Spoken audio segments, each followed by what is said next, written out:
Hello, Assalamualaikum. My name is Santi Septiani. Everyone used to call me Santi. My major is digital business and now I want to talk about Sharia FinTech. Seperti yang kita lihat, perkembangan FinTech atau Financial Technology semakin marak di tengah-tengah masyarakat. Dilansir dari ojk.go.id, FinTech Lending atau bisa disebut juga dengan peer-to-peer lending adalah layanan pinjam-meminjam uang dengan mata uang rupiah secara langsung antara kreditur dengan debitur, lender dengan borrower, atau pemberi pinjaman dengan penerima pinjaman yang berbasis teknologi informasi. Sebagian besar masyarakat, khususnya Gen Z, termasuk kita sebagai mahasiswa, pasti sudah tidak asing lagi dengan yang namanya GoPay, OVO, Dana, dan lain sebagainya. Bahkan ada di antara kita yang mungkin tidak bisa terlepas dari yang nama fintech dalam kehidupan sehari-hari.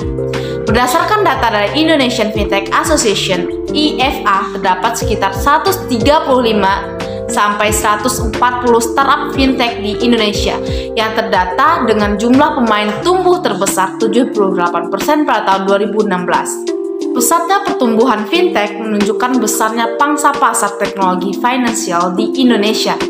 Mari kita amati, fintech lagi marak-maraknya, dan kita ada di Indonesia dengan muslim terbesar di dunia. Artinya ada peluang besar untuk fintech syariah bisa berkembang pesat di sini, Indonesia tercinta tentunya.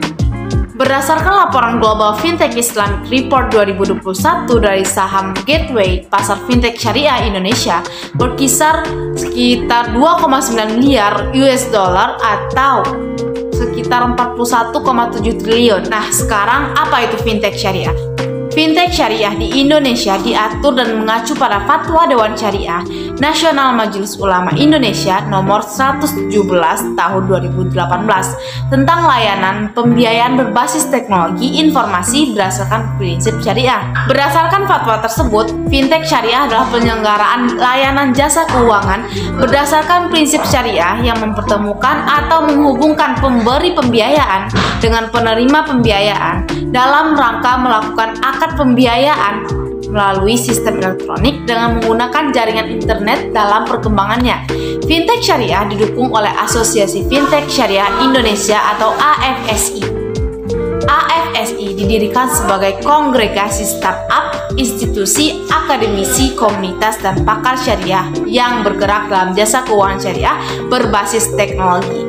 Ada yang namanya Idvest, Shark, Star Zakat, Hightrend adalah contoh fintech syariah yang sudah berdiri di Indonesia. Berbeda dengan fintech konvensional, fintech syariah menerapkan prinsip-prinsip ekonomi Islam, di mana tentunya ada larangan bunga ataupun riba. Penggunaan fintech syariah memudahkan masyarakat mendapatkan layanan jasa keuangan syariah, investasi, dan pembiayaan syariah. Namun sayangnya, saat ini fintech syariah masih menghadapi berbagai tantangan. Salah satunya yaitu rendahnya literasi di kalangan masyarakat terkait keberadaan layanan keuangan syariah berbasis teknologi.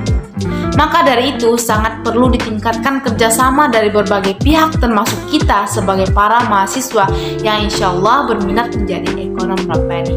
Berikut beberapa peran penting mahasiswa dalam perkembangan ekonomi syariah di era digitalisasi, khususnya di bidang fintech syariah. Yang pertama, mengembangkan kreativitas dan inovasi. Contohnya, merancang dan mengembangkan aplikasi platform dan produk fintech syariah yang baru dan lebih baik untuk memenuhi kebutuhan pasar. Yang kedua, menjadi entrepreneur muda, contohnya mulai bisnis fintech syariah kita sendiri atau bergabung dengan perusahaan fintech syariah yang sudah ada untuk meningkatkan kemampuan kita dalam membangun bisnis di bidang ini. Yang ketiga, menjadi agen perubahan sosial. Contohnya, membantu meningkatkan kesadaran masyarakat tentang manfaat dari fintech syariah, seperti lebih transparan, adil, dan berkualitas, tentunya tanpa riba. Yang keempat, meningkatkan literasi keuangan syariah. Contohnya, membangun program dan inisiatif untuk memberikan edukasi keuangan syariah kepada masyarakat sehingga lebih memahami cara penggunaan produk fintech syariah dengan benar dan aman. Yang kelima, menjadi katalisator pertumbuhan ekonomi syariah sehingga dapat memperluas akses keuangan bagi masyarakat yang sebelumnya tidak terjangkau oleh institusi keuangan konvensional. Oke, that's all from me. Semoga bermanfaat. See you. Assalamualaikum.